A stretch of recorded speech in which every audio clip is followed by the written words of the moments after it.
Teddy Bears, how we doing? Ted and I are at South Yorkshire Aircraft Museum and it is absolutely amazing. You're going to love coming here, and it's a recommended museum for friends, family, ladies, gents and teddy bears to come here and explore. The volunteers here are absolutely amazing and you're going to love the aircraft and what they have inside each of the displays and hangars. I'm left here feeling like I need to come back because it's really good. What do you think, Ted? Ted's happy with that. Ted, it's got the Ted seal of approval, so make sure you check it out. It's the South Yorkshire Aircraft Museum. Oh yeah. Ladies, gents and teddy bears, here we are. It's Yorkshire Air Museum. Oh yeah. Ted's in Yorkshire. Ted, how's this, mate?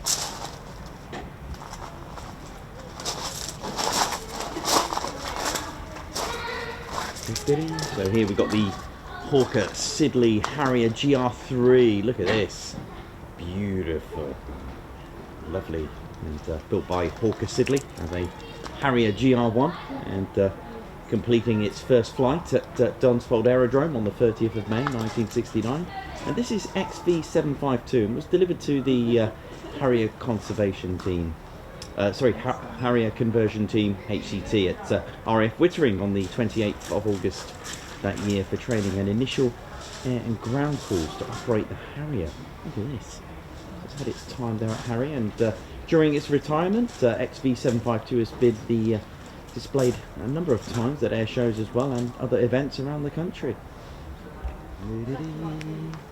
What we got here, Ted? What's this? A Westland Scout AH1 XB190 is the serial number, and originally beginning development as the Saro P531 by Saunders Roe in 1957.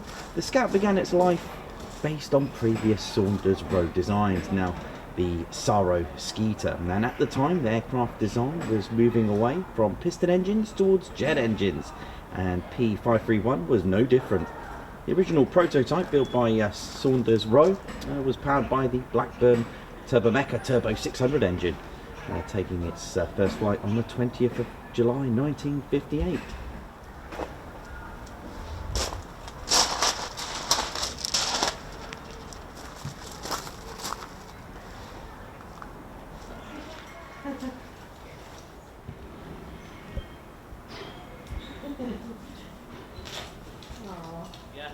Right, Ted, what we got in these boxes, mate?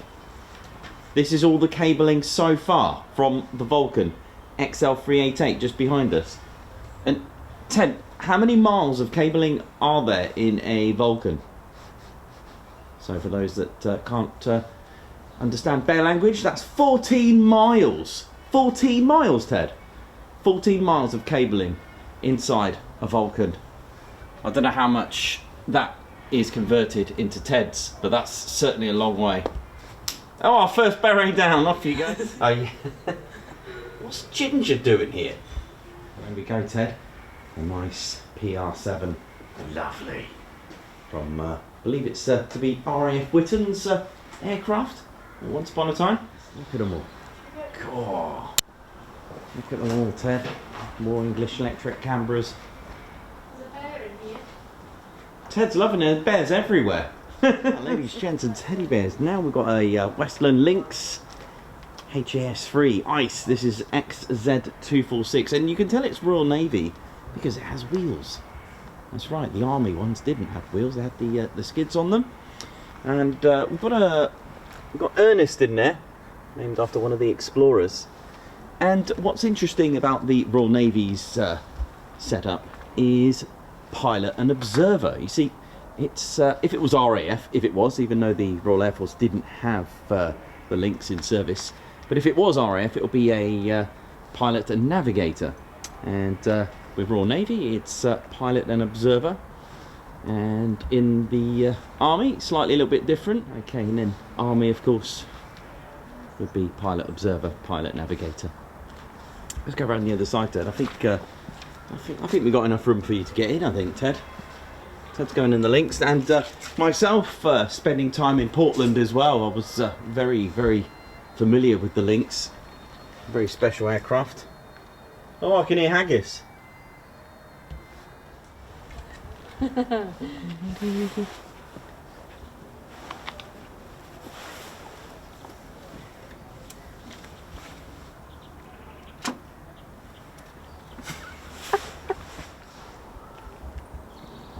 Look at this, Ted.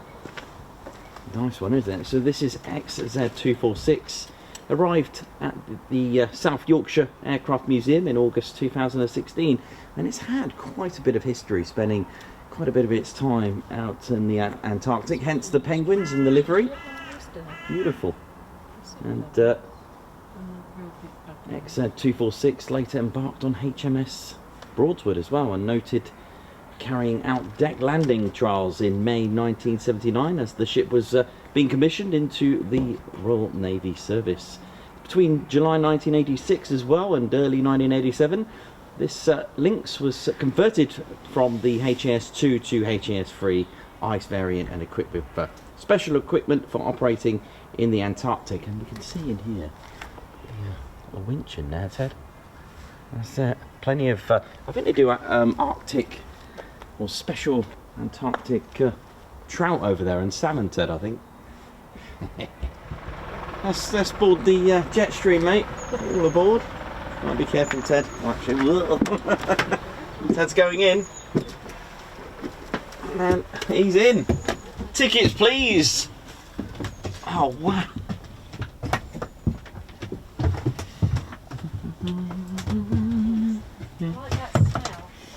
It's got a good smell.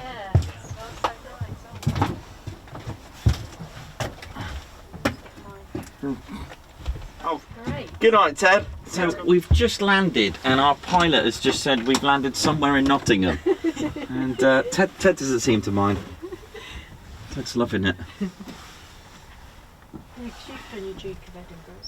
I've started DV. All these buttons, Ted. Yeah, started my gold and not finished that yet. Oh, yeah.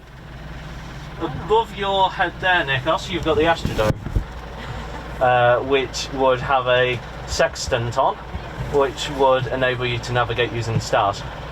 Wow. Which is a skill that has been used all the way up until very recently. And I don't believe they do it anymore because modern avionics are that good, but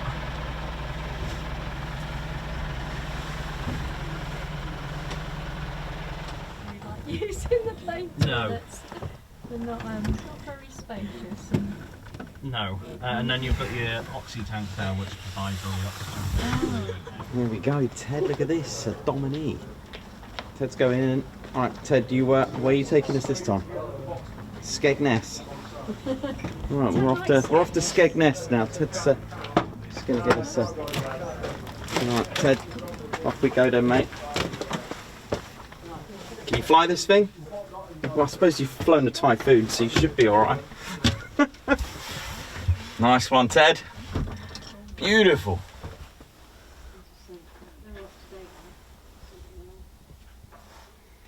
Look at all this, Ted. You happy with that? Okay, mate.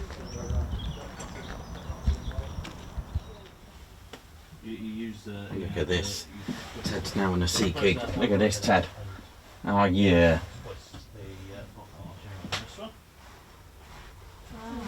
Yeah, so they twist, and that's what's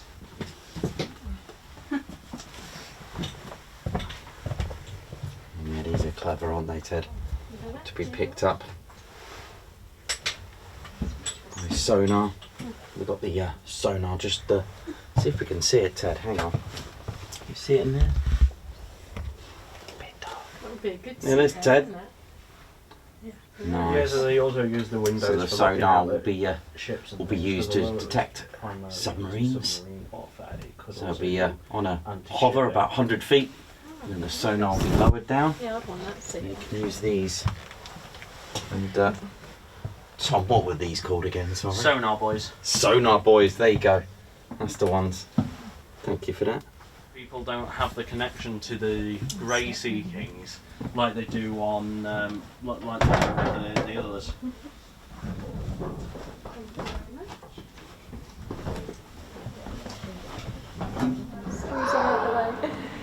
There it is.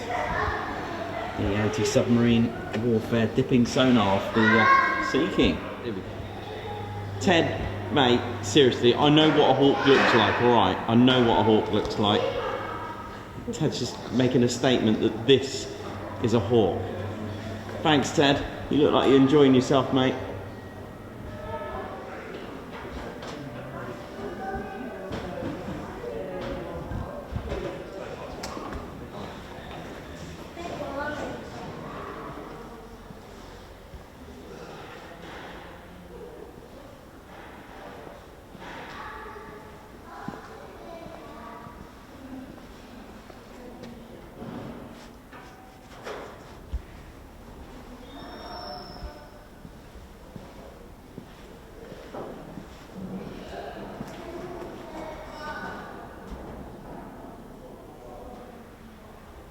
Look at this, ladies, gents and teddy bears.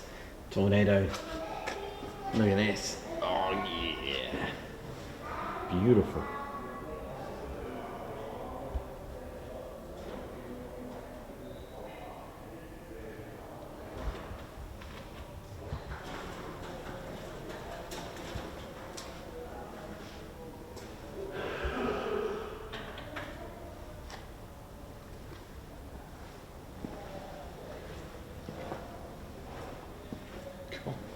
Look at this, Teddy.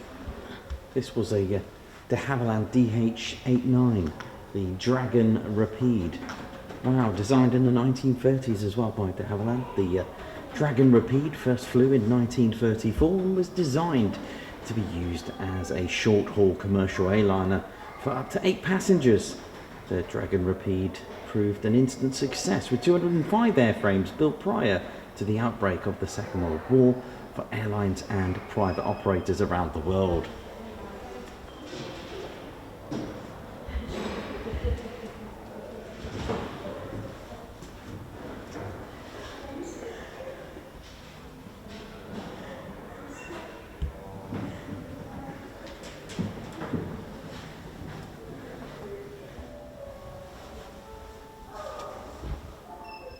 Look at this. Rolls-Royce Nimbus engine, nice. Turbo shaft engine, 968 SHPs. Powered a Westland Scout and a Westland Wasp as well. What we got here, Teddy? Look at this one. The Rolls-Royce Spey turbofan engine. Oh yeah. Applications to the Blackburn Buccaneer, the Grumman Gulfstream 2, Hawker Siddeley Nimrod, the Fokker F28, the F4K Phantom, as well as other aircraft as well. Nice. Rolls-Royce turbofan engine there. Oh yeah. What else we got here, Ted? Got the Rolls-Royce Avon engine. Avon 208, is it? Nice one, Ted. Powered the English Electric Lightning F6 and English Electric Canberra B18 as well. The engine eventually entered production in 1950, the original RA3 Mark 101 version, providing 6,500 pounds of thrust in each English Electric Canberra B2. Similar versions were used in the Canberra B6, Hawker Hunter and Supermarine Swift. Uprated versions soon followed as well in the Vickers Valiant, the Hawker F6, the Hawker Hunter F6. And the line eventually topped out of £12,690 and £16,360 in afterburner, which was used in the later versions of the English Electric Lightning. Wow. So this would have been the variant. Look at this.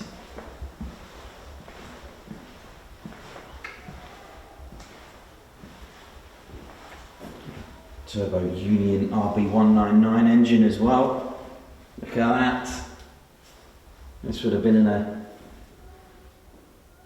Tornado GR4.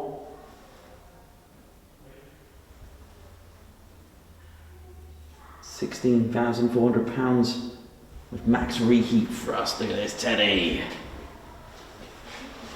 Good, isn't it?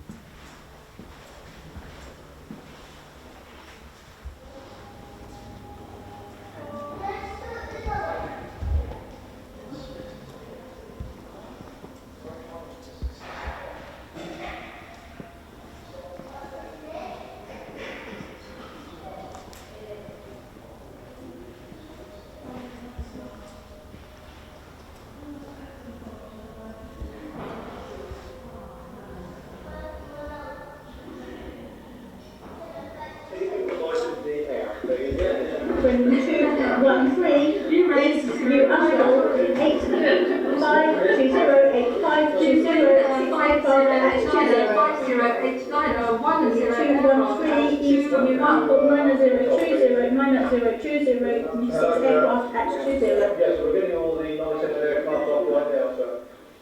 Rate 02% of South 50 Uncle 8030 plus aircraft at 20. Rate 01 South of Robert 2051 2041 30 aircraft at 20. Stand it 152 South New Uncle. Yes, hello, Oxford. Hello, Oxford. That's a scramble. That's a scramble. Will do, sir. Right away, sir. Right. Scramble all aircraft. Scramble. Set the alert. Set the alert. I'll scramble the aircraft. 20 aircraft at Right. As long as you're in the workshop, Rate 08 Sweden.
Well,